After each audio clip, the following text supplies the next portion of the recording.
اس معاملے پہ ایک شاعری آپ میں پیش کروں گا. پھر سے غلطی ہو تو معاف کرنا.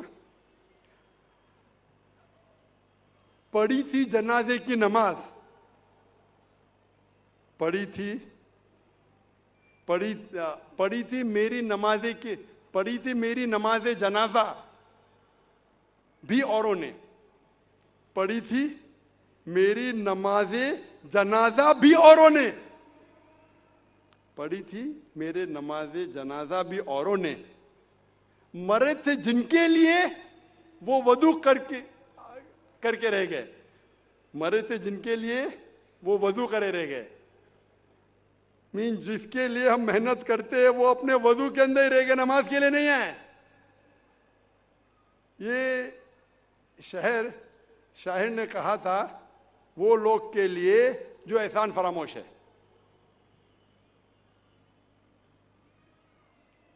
اس سے بڑا احسان فراموش کون ہو سکتا ہے؟ جو اللہ نے ہمیں اتنی عزت دی، ہمیں اتنے نعمتیں دی، اور ہم اس کا شکر ادا نہیں کرتے، نماز بھی نہیں پڑھتے، بہانے نکالتے. اللہ تعالیٰ فرماتے سورہ نساء میں سورہ نمبر 4 آیت نمبر 101 میں کہ اگر آپ سفر کر رہے تو آپ نماز کم کر سکتے، آپ قصر کر سکتے. اگر آپ سفر کر رہے ہیں تو ظہر، عصر اور عشاء کے 4 رکعت آپ 2 رکعت کر سکتے. اللہ نے آپ کو آسانی فرمایا ہے. آسان کرنے کے لیے جب آپ سفر کر رہے آپ آدھی کر سکتے، 4 رکعت کو 2 رکعت کر سکتے. اللہ تعالیٰ فرماتے سورہ نساء میں سورہ نمبر 4 آیت نمبر 102 میں کہ اگر جنگ کی حالت میں آپ ہے، اللہ کے رسول سے فرماتے اللہ پھر بھی نماز پڑھو. آپ ایک گروہ کو لو اور اپنے ہتھیار کے ساتھ نماز پڑھو، اور دوسرے گروہ کو احتیاط برتنے کے لیے رکھو. آپ کی نماز جب پوری ہو جائیں گی تو پہلی گروہ گارڈ کرے اور دوسری گروہ نماز پڑھے. آپ سوچ سکتے ہیں کہ جنگ کے حالت میں، جہاد کے حالت میں، جو جان خطرے میں، وہاں بھی نماز کو چھوڑنے کی اجازت نہیں ہے. آپ کی جان خطرے میں ہے، نماز کا وقت ہو گیا، آپ نہیں کہہ سکتے ارے بھائی میں جہاد کر رہا ہوں، لڑ رہا ہوں، ابھی کیا نماز پڑھوں. جہاد کی حالت میں بھی نماز پڑھنا فرض ہے. ایک گروہ نماز پڑھے ہتھیار کے ساتھ، دوسرا گروہ دیکھ بھال کرے کہ کوئی دشمن ہم پہ حملہ نہ کرے. پہلا گروہ نماز پڑھ کے فارغ ہو جائے گا، دوسرا گروہ نماز پڑھے اور پہلا گروہ دیکھ بھال کرے کہ کوئی حملہ نہ کرے. اگر آپ کو ہتھیار اٹھانے کو مشکل پیش آ رہی ہے یا بارش ہے تو آپ ہتھیار کو نیچے رکھ سکتے، لیکن پھر بھی احتیاط برتو، شاید دشمن آپ پہ حملہ کرے. جنگ کی حالت میں جب نماز ترک کرنے کی اجازت نہیں ہے، نماز چھوڑنے کی اجازت نہیں ہے، تو آپ سوچ سکتے کوئی بھی بہانہ نہیں چڑھے گا نماز نہیں پڑھنے کے لیے.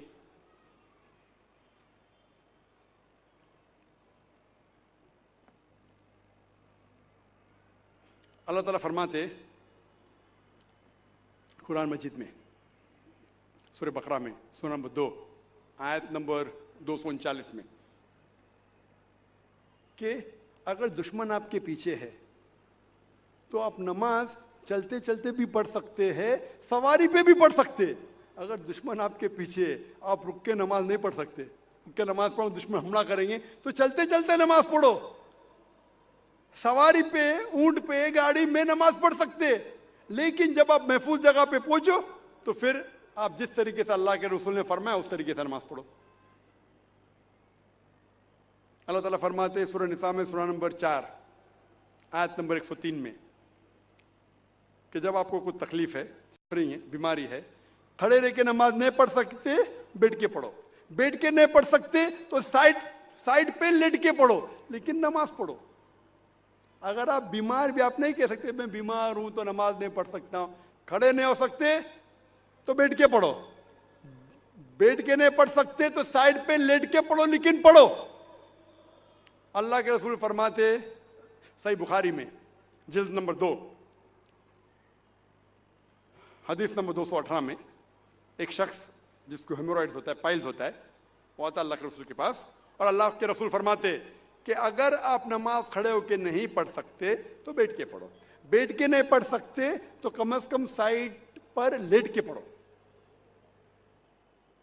اللہ پھر سے پیغام دہراتے سورہ ال عمران میں سورہ نمبر 3 آیت نمبر 151 آیت نمبر 191 میں کہ آپ اللہ کو یاد کرو، نماز پڑھو کھڑے ہو کے، بیٹھ کے، سائڈ پہ لیٹ کے۔ نماز نہیں پڑھنے کا کوئی بھی بہانہ نہیں چلے گا، نماز پڑھنا فرض ہے۔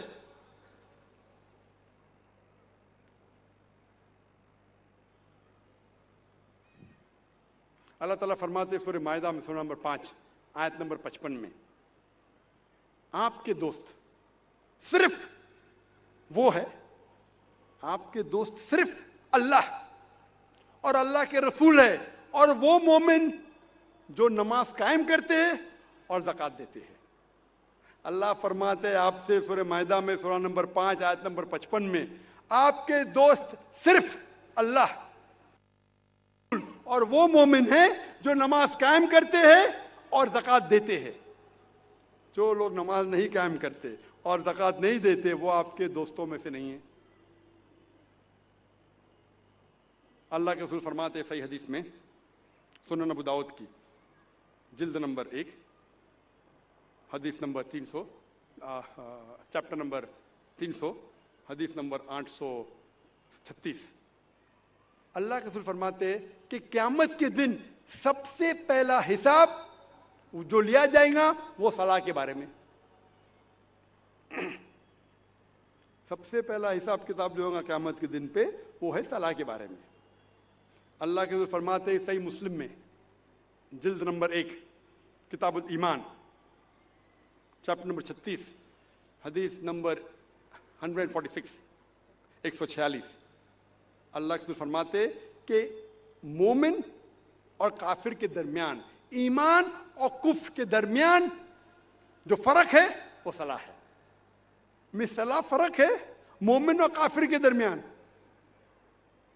یہ پیغام پھر سے دہرایا گیا ہے صحیح حدیث میں سنن ابو داؤد جلد نمبر 3 کتاب السنہ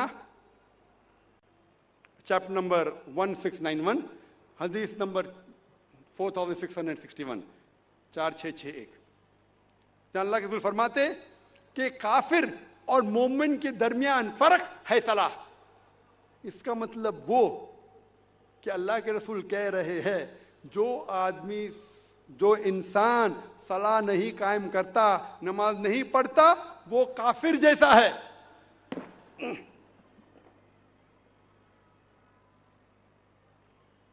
اور جو دعا ابراہیم علیہ السلام کی ہے،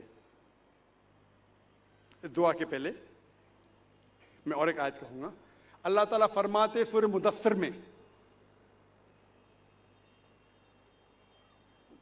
سورہ مدثر میں سورہ نمبر 74 آیت نمبر 41 سے 43 میں کہ جو گنہگار دوزخ میں ڈالے جائیں گے اور ان سے پوچھا جائے گا آپ کیوں دوزخ میں ہیں، تو وہ کہیں گے ہم صلاح پڑھنے والوں میں سے نہیں تھے۔ ابراہیم علیہ السلام دعا کرتے ہیں سورہ ابراہیم میں سورہ نمبر 14 آیت نمبر 40 میں، اے میرے رب مجھے صلاح قائم کرنے والا بنا اور میرے بچوں کو بھی صلاح قائم کرنے والا بنا۔ قرآن مجید میں دعا ہے سورہ بقرہ میں سورہ نمبر 2 آیت نمبر 201 میں، ربنا آتینا فی الدنیا حسنۃ وفی الآخرۃ حسنۃ وقنا عذاب النار، اے رب ہمیں اچھی چیز دے، ہمیں کامیابی دے اس دنیا میں اور آخرت میں، اور ہمیں دوزخ کی آگ سے بچا۔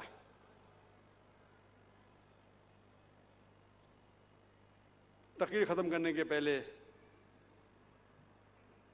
اور قرآن کی آیت تلاوت کرنے کے پہلے میں پھر سے ایک شاعری کہوں گا۔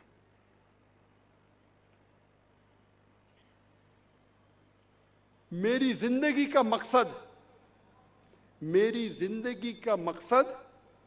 ہے تیری دین کی سرفرازی، میری زندگی کا مقصد ہے تیرے دین کی سرفرازی، میں اسی لیے مسلمان، میں اسی لیے نمازی.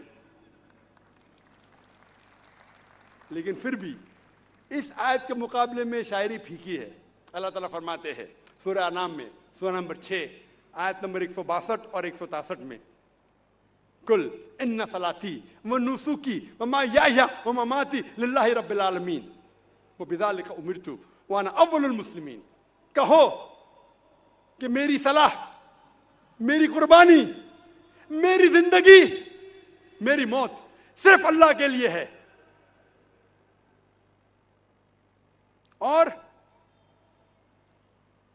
اس کا کوئی شریک نہیں، اور میں ان میں سے ہوں جو سب سے پہلے اللہ کو سجدہ کرتا ہوں اور کہتا ہوں کہ میں مسلم ہوں. وآخر دعوانا الحمدللہ رب العالمین.